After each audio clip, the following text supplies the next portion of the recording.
السلام عليكم ورحمة الله وبركاته. هذا محدثكم حسن الحموري من قناة أثير تركيا بالعربي. إليكم هذه الأخبار العاجلة جدا. يبدو حرب تحرير فلسطين قد بدأت الآن. هناك أخبار عاجلة متتالية إخواني الأعزاء الأكارم. إليكم الأخبار، لكن نرجو منكم الاشتراك في القناة وتفعيل الجرس واللايك. يبدو أن حرب فلسطين بدأت. عمليات اقتحام قوات المقاومة الفلسطينية لعدة بقاع من الأراضي المحتلة وتمكنها من السيطرة على دوريات إسرائيلية عقب قيام المقاومة بإطلاق رشقات صاروخية. مشاهد تظهر أسر جنود إسرائيليين في شوارع غزة. أثار صواريخ المقاومة صباح اليوم في تل أبيب ومستوطنات غلاف غزة. عاجل وزير الأمن الإسرائيلي حركة حماس ارتكبت خطأ جسيما.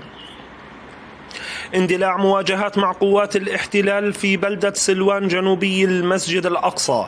دوي انفجارات وصافرات إنذار متواصلة في القدس المحتلة. عاجل الشرطة الإسرائيلية 21 منطقة تدور فيها اشتباكات مع الفلسطينيين جنوبي إسرائيل ووسط إسرائيل ومناطق مختلفة. مشاهد غير مسبوقة. مقاومون أثناء محاولتهم لتسلل للمستوطنات الإسرائيلية. وسائل إعلام إسرائيلية أنباء عن احتجاز مسلحين فلسطينيين لرهائن في مستوطنات غلاف غزة. رشقة صاروخية جديدة تنطلق من قطاع غزة. تعزيزات عسكرية تصل إلى مشارف سيدروت في غلاف غزة. بن غفير يدعو لاجتماع قادة أمنيين إسرائيليين في حي الشيخ جراح في القدس. نتنياهو يعلن عن عقد اجتماع للحكومة الساعة 5. مستشفى سيروكا يعلن عن وصول أكثر من 80 مصابا إسرائيليا. الفصائل الفلسطينية تطلق رشقات صاروخية على قطاع غزة من قطاع غزة اتجاه المستوطنات في الغلاف. استمرار إطلاق صواريخ من قطاع غزة اتجاه العمق الإسرائيلي. عاجل وسائل إعلام إسرائيلية نقل عشرات المصابين إلى مستشفى سيروكا في بئر السبع. ومقاومون يسيطرون على مقرات شرطة سيداروت. صافرات الإنذار تدوي مجددا في القدس تباعا. يعني عدة مرات تلقت منطقة القدس رشقات صاروخية من الفلسطينيين على قوات الاحتلال ومناطق قوات الاحتلال. رشقات صاروخية جديدة تستهدف القبة الحديدية وتحاول الاعتراض، ولكن تفشل القبة الحديدية الإسرائيلية. مشاهد لإحراق آلية عسكرية في غلاف قطاع غزة بعد عملية تسلل كبير للمقاومين الفلسطينيين لمناطق إسرائيلية. المقاومة الفلسطينية تغتنم جيبا جديدا من مستوطنات الاحتلال. مراسل العربي: قوات الاحتلال تغلق عدد من الحواجز العسكرية المؤدية إلى القدس. إغلاق مطار بن غوريون، وهذا شيء يعني كتير مهم. مطار بن غوريون هو مطار جدا قوي، هو المطار الأم الإسرائيلي. يعني كل حركة الطيران عم تصير من مطار بن غوريون أمام الرحلات بعد دوي صافرات الإنذار داخل المطار. عاجل سرايا القدس الجناح المسلح للجهاد الإسلامي: نحن جزء من هذه المعركة ومقاتلون كتفا إلى كتف بجانب إخوانهم في كتائب الأقصى. انفجارات ضخمة تدوي في سماء القدس. استقبال مقاومين فلسطينيين في غزة لدى عودتهم من المناطق الإسرائيلية في القطاع على متن دبابة وآلية عسكرية. رشقة صاروخية من قطاع غزة باتجاه القدس، هذه الرشقة الثالثة. وصافرات إنذار إسرائيلية تدوي في المكان. رشقة صاروخية من قطاع غزة في القدس.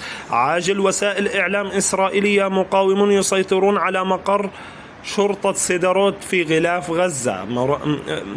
وزير الأمن الإسرائيلي يصدق على استدعاء واسع لقوات الاحتلال. المقاومة الفلسطينية تسيطر على منازل إسرائيلية عدة في المناطق الإسرائيلية في سابقة لتاريخها. مقاومون فلسطينيون يعتلون ظهر مركبة إسرائيلية ويعودون إلى غزة بها.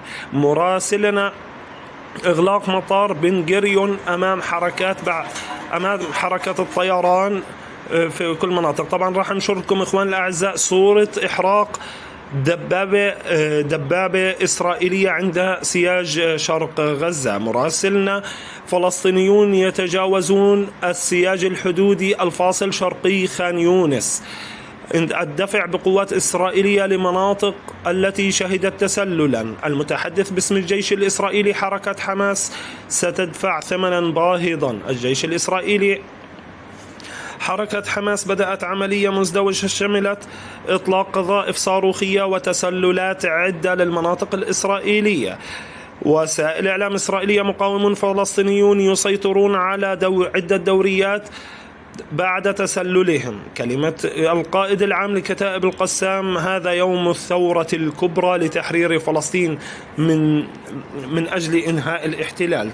هناك تداول صور تظهر قتلى إسرائيليين من مسافة الصفر في مستوطنات إسرائيلية محاذية لقطاع غزة. إخواني الأعزاء، عاجل الإسعاف الإسرائيلي: 3 مصابين جراء سقوط صواريخ في الرملة.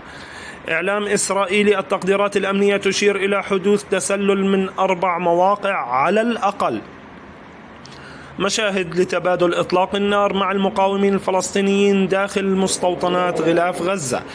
القائد العام للشهيد عز الدين القسام محمد الضيف: بدأ عملية طوفان الأقصى بأكثر من 5000 صاروخ. اليوم هو يوم المقاومة الفلسطينية للتخلص من جميع المستوطنات الإسرائيلية والاحتلال.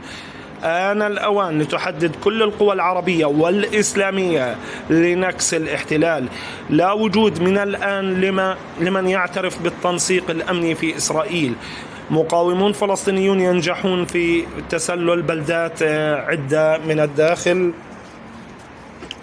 من داخل المناطق الفلسطينية تسللا إلى مناطق الاحتلال الإسرائيلي. إخواني الأعزاء، كلها أخبار عاجلة متتالية سريعة وراء بعض. سنوافيكم بكل ما يحدث، لكن لا تنسوا الاشتراك في القناة. هذا محدثكم حسن الحموري، والسلام عليكم ورحمة الله وبركاته.